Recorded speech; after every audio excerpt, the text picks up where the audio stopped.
ரதி எங்க? அது கேட்க வாய் போதும். துப்பாக்கி எதுக்கு? இது எப்படி உனக்கு கிடைச்சது?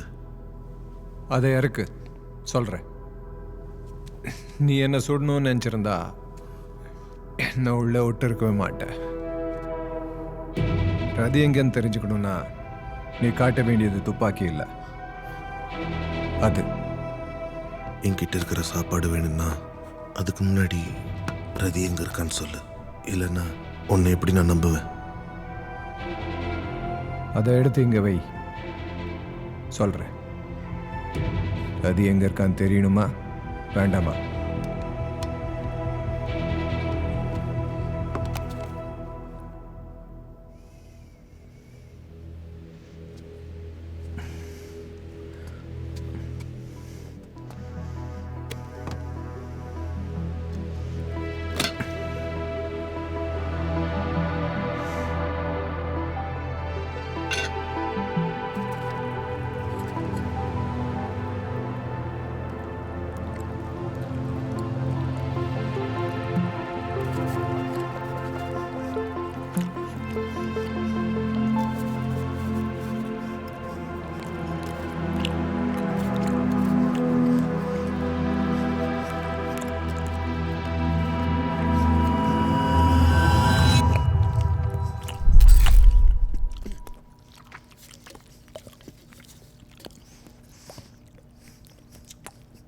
ரதி கூட அப்படிதான் அடைச்சுக்குவா.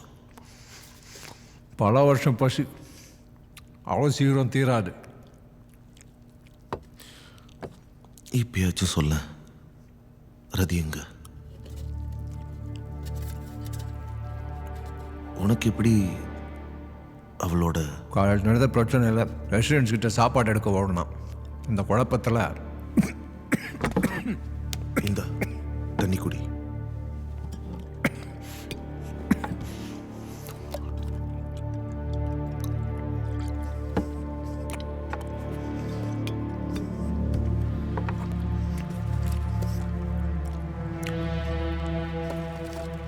பாரு, நான் உயிரோடு இருக்கேன்னா, நம்ம இங்கே இதை சாப்பிட்டுட்டு இருக்கோம்னா அது காரணம் ரதி தான்.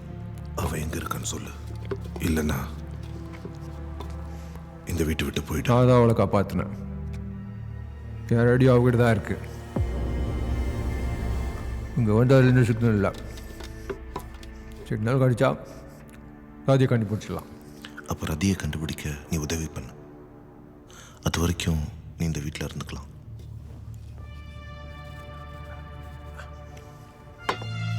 ரதின்னு காமான் கூப்பிடுவா. உன் பேரு? பேரை வச்சுக்கிட்டு என்ன பண்ண போகிறேன்? அதிகமாக சாப்பாடு தர போறியா என்ன? ரதி எப்பயுமே சொல்லுவா, ஒரு மனுஷனோட அடையாளம் அவன் பேர் தான். ஒரு இல்லை, வெளியே அடையாளம் பேர் இல்லை, நம்ம செய்கிற பணி.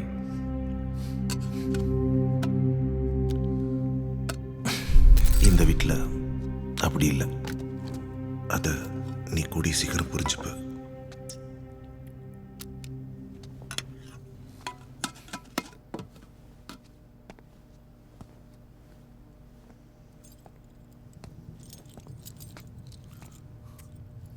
ஜெரி, இனிமே அதான் உன் பேரு.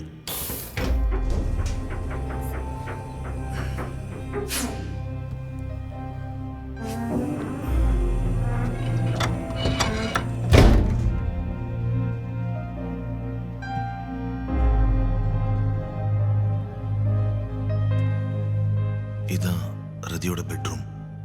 இங்க இருக்கிற எல்லாமே ரதியோட தான். நீ வேணா அங்க படுத்துக்கோ.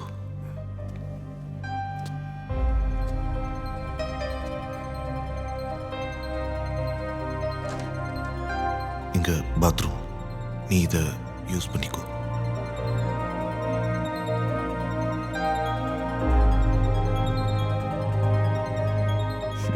இதான் ரதியோட ரூமா?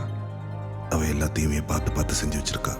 ஏதாச்சும் சின்னதாக ஒன்றா செஞ்சா கூட அவ கண்டுபிடிச்சிடுவா.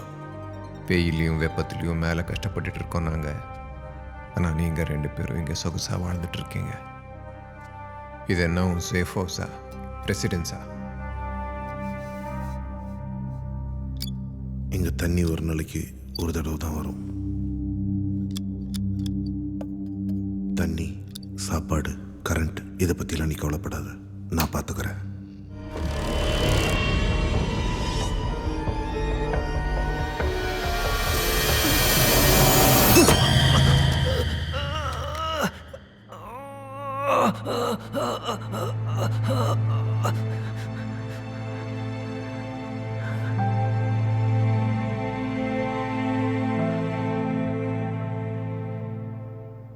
அந்த பாட்டை கேட்டு நல்ல நிம்மதியாக குரட்டை விட்டு தூங்கிட்டேன். இந்த மாதிரி வீடெல்லாம் நான் கற்பனையில் தான் பார்த்துருக்கேன். அடி என்ன இவ்வளோ ஆழமாக இருக்கு? இதை போய் ஆழமான அடிங்கிற. வெளியே போய் எவ்வளோ நாள் ஆச்சு? 26 வருஷம். இத்தனை வருஷமா இந்த சேஃப் ஹவுஸ் தான் எனக்கு எல்லாமே. இப்போது சாப்பாடு, தண்ணி இதெல்லாம் உனக்கு மட்டும் எப்படி கிடைக்குது? சாப்பாடு, தண்ணி இதெல்லாம் ஒரு மனுஷன் வாழ்கிறதுக்கு அத்தியாவசியம். ஏன் ரெசிடென்ஸில் மட்டும்தான் இதெல்லாம் கிடைக்கணுமா என்ன? கொஞ்சம் முயற்சி பண்ணால் செவத்துக்கு இந்த பக்கமும் நமக்கான ரெசிடென்ஸை உருவாக்க முடியும். ரெசிடென்ட்ஸ்க்கும் உனக்கும் என்ன சம்பந்தம்?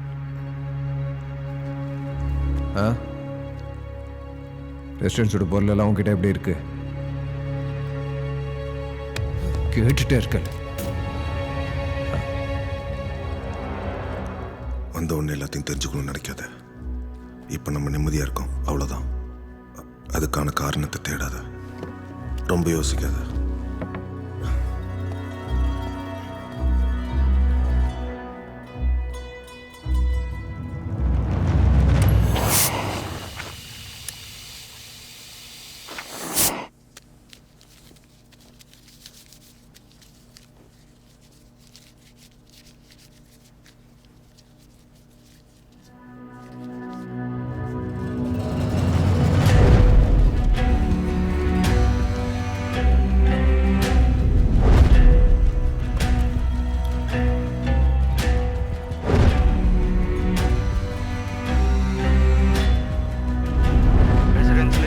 பையனை பற்றி எந்த இன்ஃபர்மேஷனும் இல்லை.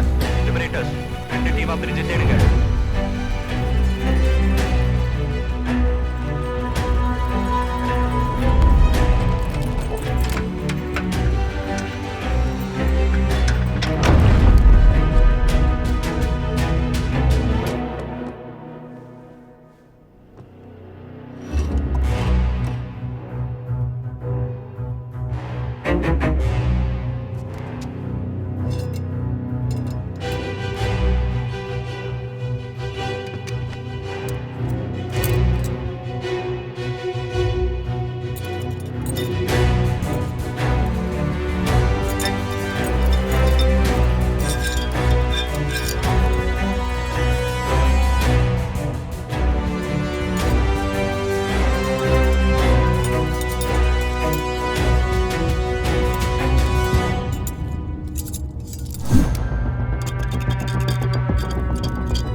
சாப்பாடோட அளவு முன்னோட ரொம்ப கம்மியாக இருக்குது.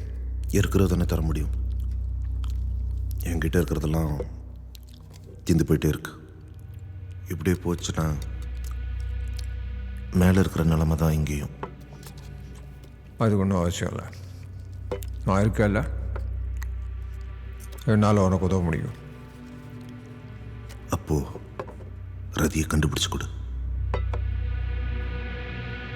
ரதி இல்லாமல் எனக்கு ரொம்ப கஷ்டமா இருக்கு. ரதி செத்துட்டான். நீ போய் சொல்ற?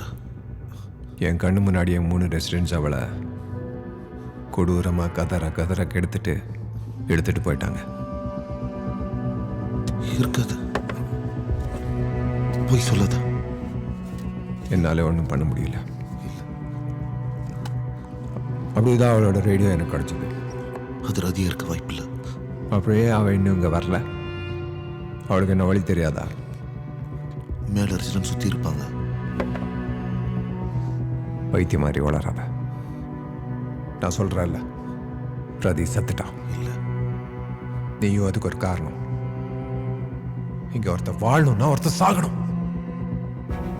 எனக்கு ஒன்ன பத்தியும் இந்த வீட்டை பத்தியும் நல்லா தெரியும்.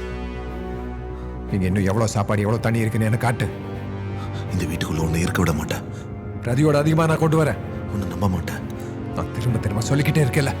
நீ முதல்ல என் வீட்டை விட்டு போ. செத்தது ரதி தான். நான் உனக்கு ரதியா இருந்து சாப்பாடு போடுறேன். நான் சொல்றது கேக்குதா?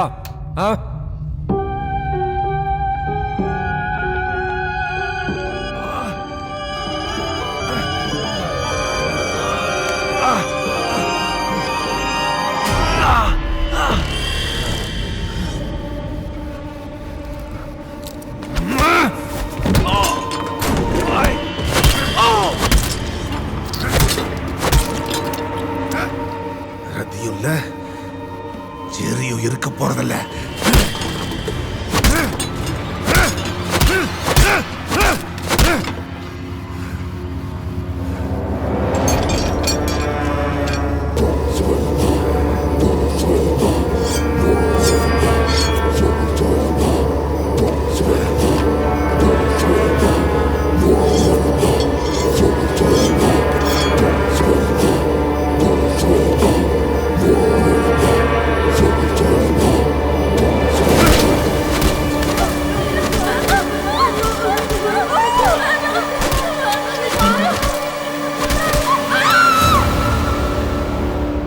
இங்க ஒருத்தன் வாழணும்னா ஒருத்தன் சாகணும்.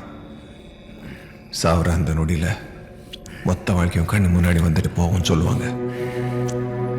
ஆனா என் கண்ணு முன்னாடி வந்தது ஒருத்தன் தான்.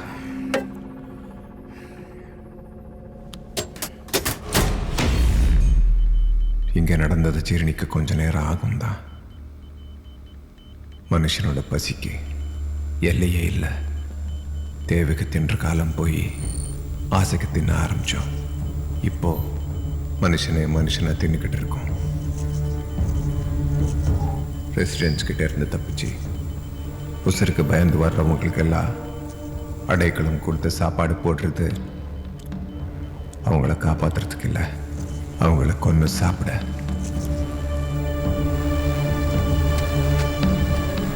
இவ்வளோ நாள் எதுவுமே குற்றம் இல்லைன்னு நம்பிக்கிட்டு இருந்தேன். ஆனா இப்போ புரிஞ்சுக்கிட்டேன், ஒரு இறைய வீணாக்குறது குற்றம்.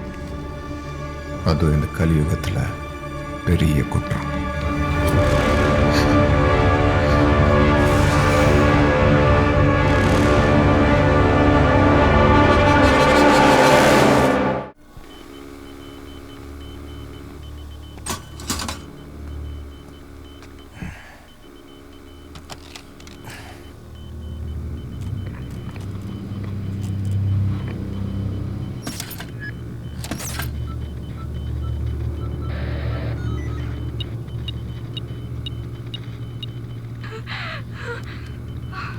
ஜெரி, உடனே சேஃப் ஹவுஸ்குள்ள வந்துரு. ஜெரி, கேக்குதா? ஜெரி, உடனே சேஃப் ஹவுஸ்குள்ள வந்துரு. ரெசிடென்ட்ஸ் நம்மளை சுத்தி வச்சுட்டாங்க.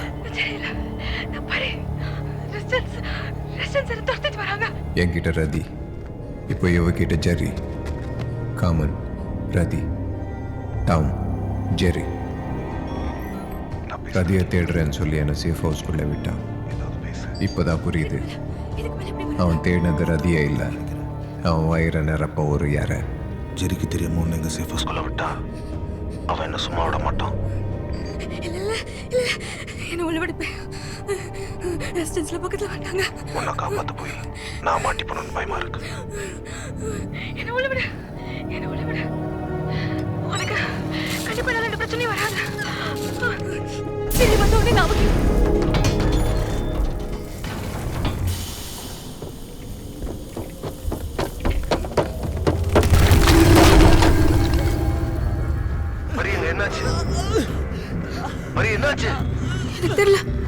எனக்கு தெரியல.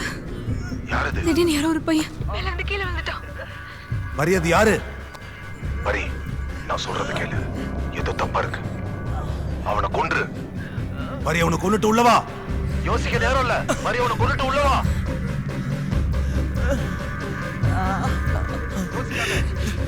ரெசிடென்ஸில் துரத்திக்கிட்டு வராங்க. ப்ளீஸ் என்ன எதுவும் செஞ்சிடாத, எதுவும் செஞ்சிடாத. ரெசிடென்ஸ் நம்மளை சுத்தி வளைச்சிருச்சு.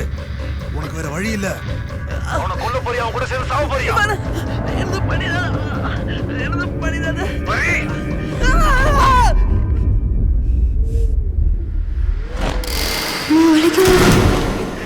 ப்ளீஸ் எனது பண்ணிடாத.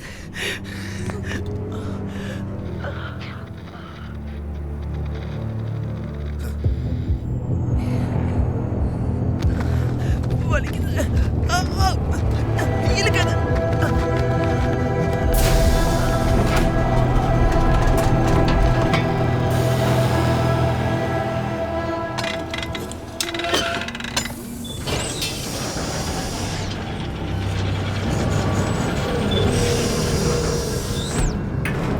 பரி, முதல்ல நீ உள்ளவா.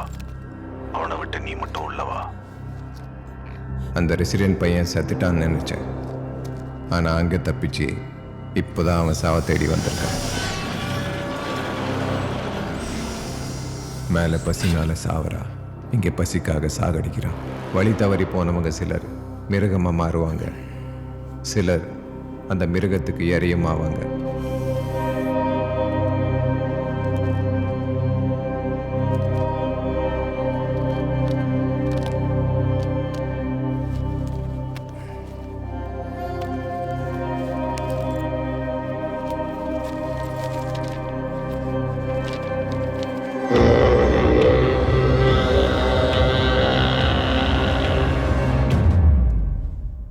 அப்படி தான் இந்த அப்பாவி ஆடு சேஃப் ஹவுஸ்ன்னு நினச்சி இந்த குகைக்குள்ளே வருது.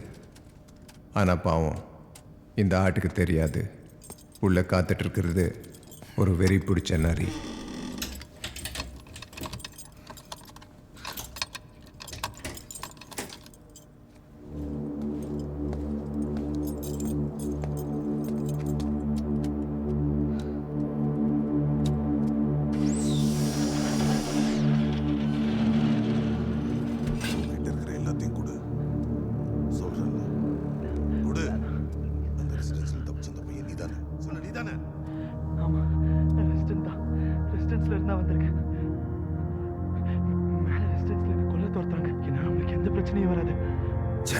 இவனுக்கு முன்னாடியே தெரியுமா?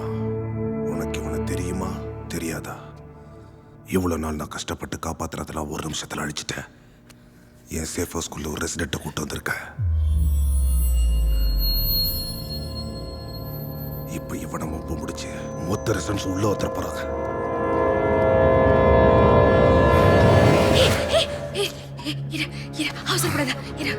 அவனையே மொத்த ரெசிடென்ஸ் கொல்ல துரத்துறாங்கன்னு தெரியணும். அவனை உள்ள விட முடியாது. அவனை நான் மேல அனுப்பிச்சு ஆகணும். அவனை துரத்தி வந்த ரெசிடென்ஸ் மேல தான் இருப்பாங்க. அவனை மேல அனுப்பிச்சா கொன்றுவாங்க. அதுக்கு அவசியம் இல்லை. நானே அவனை மேல அனுப்பதான் போறேன். நீ அவனை அப்பவே கொண்டிருக்கணும். தேவையில்லாம என் வீட்டை ரத்த கரையாக்கிட்ட. ரெசிடென்ஸ்குள்ள போக முயற்சி பண்ணும், ஆனா முடியல. இப்ப முதல் தடவை அங்கிருந்து ஓட்ட இந்த பக்கம் வந்திருக்கான். அவன் ஏன் சேஃப் ஹவுஸ்குள்ள வந்திருக்கான்? ரெசிடென்ஸ்க்கு தெரிஞ்சா சும்மா விட மாட்டாங்க. அவனுக்கு கண்டிப்பா ரெசிடென்ஸ் பத்தி எல்லாமே தெரியும். அவன் லிபரேட்டர்ஸோட போராட்டத்துக்கு ரொம்ப முக்கியம். அவனை லிபரேட்டர்ஸ் கிட்ட எப்படியாச்சும் சேர்த்தே ஆகணும். லிபரேட்டர்ஸா? என்ன உளற? தள்ளு.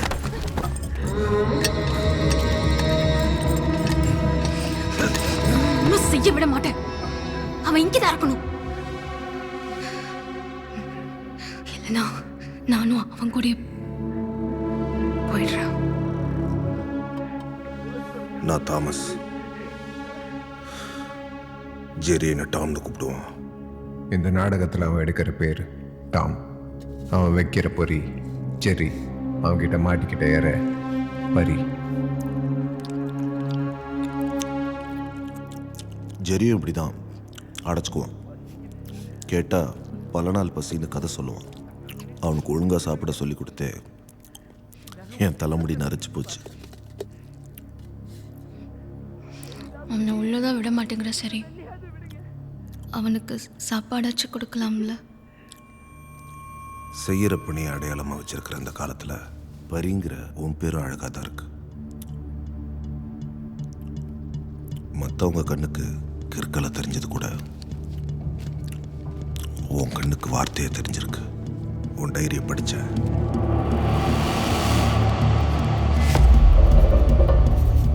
இன்னைக்கு காலையிலையும் சாப்பாடு கிடைக்கல. என் பையன் வயிற்றுல புழு ஓடுதுன்னு அழறான். எப்படி அவனுக்கு புரிய வைப்பேன்? அது புழுவோட தப்பு இல்லை, மனுஷனோட. படிக்கிறது நிறுத்து. அந்த டைரி அது எந்த அது தொடக்கூட உனக்கு உரிமை இல்லை. இது மேல எனக்கு எப்படி உரிமை இல்லையோ அதே மாதிரி இந்த வீட்டு மேல உனக்கு உரிமை இல்லை. இங்க யாரை உள்ள விடணும், விடக்கூடாது, யாருக்கு சாப்பாடு போடணும், போடக்கூடாதுன்னு முடிவு பண்ண வேண்டியதுன்னா நம்ம எல்லாரும் எத்தனை வருஷம் பசியில் ஆலைய விட்ட ரெசிடென்ஸ்க்கு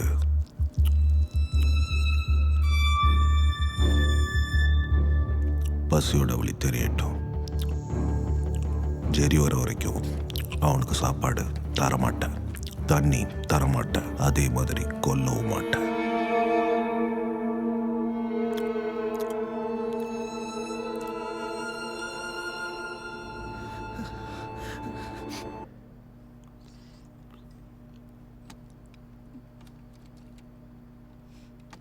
நான் வேணும்னு பண்ணல. அந்த பாட்டை என்னால் கேட்க முடியல. முன்ன பின்ன பாட்டு கேட்டிருந்தா தானே அதை ரசிக்க தெரியும்.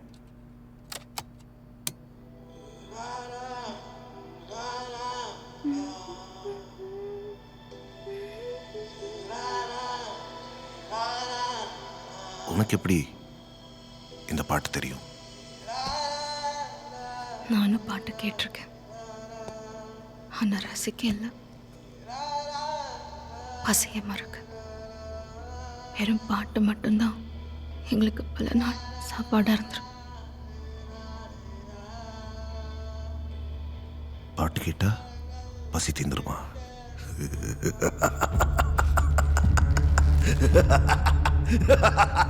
காம பசினா அந்த துணியை வச்சு மறைச்சிடலாம். ஆனால் இவன் பசிக்கு என்ன நடக்குதுங்க? நீ உள்ள விடுங்க, சின்ன வெளில போக விடுங்க. இங்கே டாம் ஜெரி யாரையுமே நம்ப முடியாது. நீயும் நானும் மட்டும்தான். இந்த வீட்டில் இருக்கிற வரைக்கும் உனக்கு எதுவும் ஆகாமல் நான் பார்த்துக்கிறேன். வெளியே போனதுக்கப்புறம் ரெசிடென்ஸ்குள்ளே போகிறதுக்கான வழி எனக்கு காட்டு. ஏன்னா எங்களை காப்பாற்ற வந்த கல்கி நீதான்.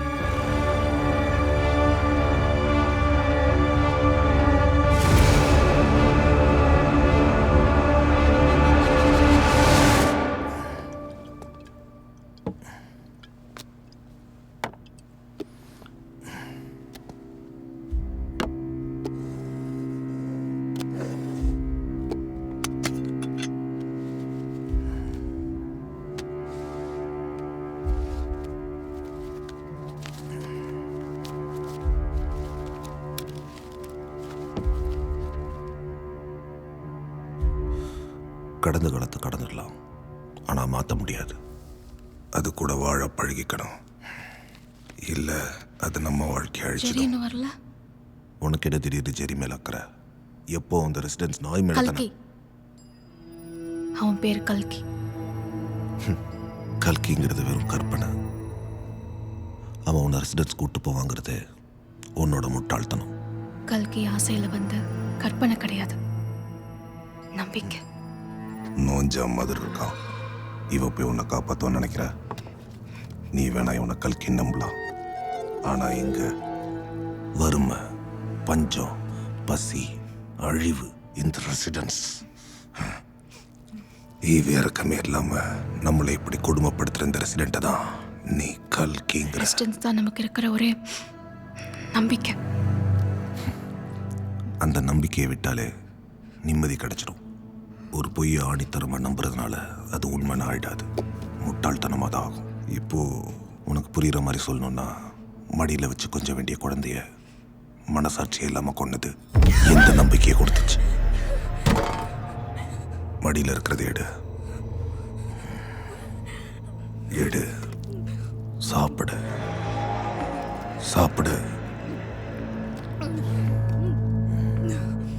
ஒன்று நீ என்ன நினைச்ச? மதர் தெரசானா பெத்த புள்ளைய இறக்கமே இல்லாம கொன்னுட்டு இங்க வந்து நடிக்கிறியா? எங்களை விட்டு நானும் கல்கியும் லிபரேட்டர்ஸ் கிட்ட போயிடுறோம். உனக்கு நான் அடைக்கலம் தான் கொடுத்துருக்கேன், அதிகாரம் இல்லை. நான் நினைச்சாதான் நீ மேல போக முடியும்.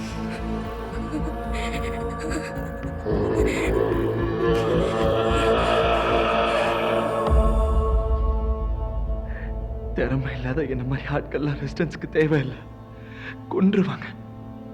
இந்த உலகத்துக்கு நீ தேவை கல்கி. நான் உன்னை பார்த்துக்கிறேன், விட்டுற மாட்டேன் கடைசி வரைக்கும். இந்த உலகத்துக்கு நாம தேவையில்லை, தேவையில்லை. என்னம்மா ஆச்சு? யாரையுமே நம்ப முடியாது, வலிக்குதுமா? நம்ப முடியாது. ஏம்மா என்ன கட்டி போட்டிருக்க? அம்மா, தம்பி எதுவும் பண்ணாதம்மா, விட்டுருமா. அம்மா, பயமா இருக்குமா? அம்மா வேண்டாம்மா, விட்டுருமா. அம்மா விட்டுருமா. அம்மா, தம்பி எதுவும் பண்ணாதம்மா. அம்மா பாவம்மா. அம்மா, அம்மா வலிக்குதுமா.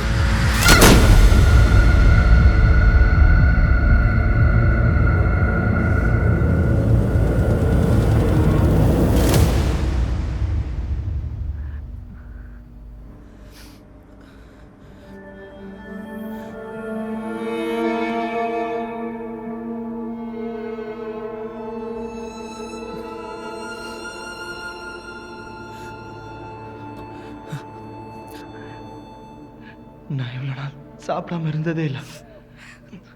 என்னால் பசி தாங்க முடியல. உங்க போராட்டத்துக்கு நான் உதவி பண்றேன். என்ன அந்த லிபரேட்டர்ஸ் கிட்ட கூட்டிட்டு போ. ரெசிடென்ஸ்குள்ள போறதுக்கான வழியை நான் உனக்கு சொல்றேன்.